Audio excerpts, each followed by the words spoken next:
Good evening. Let me zoom out. I always say that. I gotta stop saying that. I just wanted to quickly show the Everyday Witch. Probably right there. Let me verify. No glare. Try to line it up. And this is the Everyday Witch Tarot, art by Elizabeth Alba and Deborah Blake. I'm guessing she gets credit for the book. And it's Llewellyn, is it? Wow. So sometimes they get it right. That's a good box. A nice color inside. A little dinky ribbon. Like everybody, we'd like a wide ribbon and possibly enough depth in this insert so the cards doesn't shuffle around like they like to do. It's magnetic. And there's the bot. That's what the back looks like. For curious witches.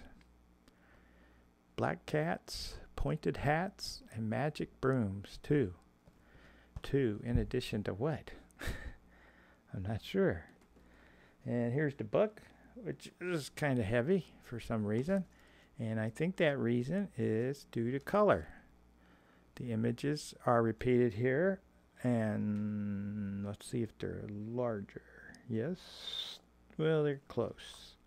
Let's try lovers for lovers. No, it's a larger image, slightly. And every page has a little frame around it, which might be a tad annoying. And after each little section, you have a section where you could write your own notes. Interesting. Let's see how many pages it is, and does it have the picture of the author and artist. It's 252 pages, and I don't see a picture of the author and artist. I seem to be on a roll there for a while where every... I spoke too soon. There they are. But at least they're not the usual out at the beach, hair wind-blown look they have sometimes. But here's the Fool card. You can see borderless. And I guess another feature I can comment on now after looking at so many other decks is that the font and the number aren't so bad. They're kind of small and no border. Unfortunately, when you turn it over, but I think that's kind of one of the points of the deck is, I don't know, that it's poking a little fun at witches. I'll say it that way, even though that's probably the wrong way to say it.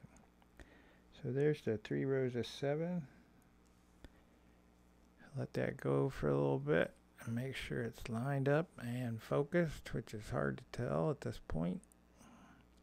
Then we'll bring in the first suit, which is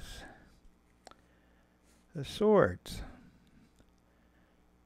Okay, see if any image stands out to us here. No, it's pretty much Rider-Waite-Smith. And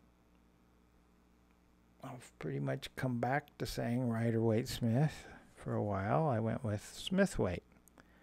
Then I went with Waite-Smith, which kind of makes sense. And then I just, whatever. I'll go with whatever everybody else is using. Because you got to give some credit to Rider.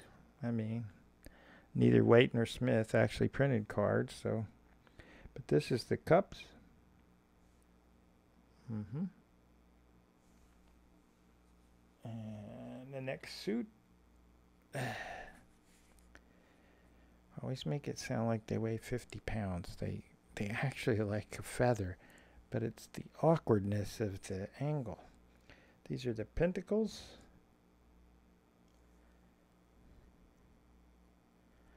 Somebody told me that they wish they were this girl on this card, sitting and reading and petite and all that.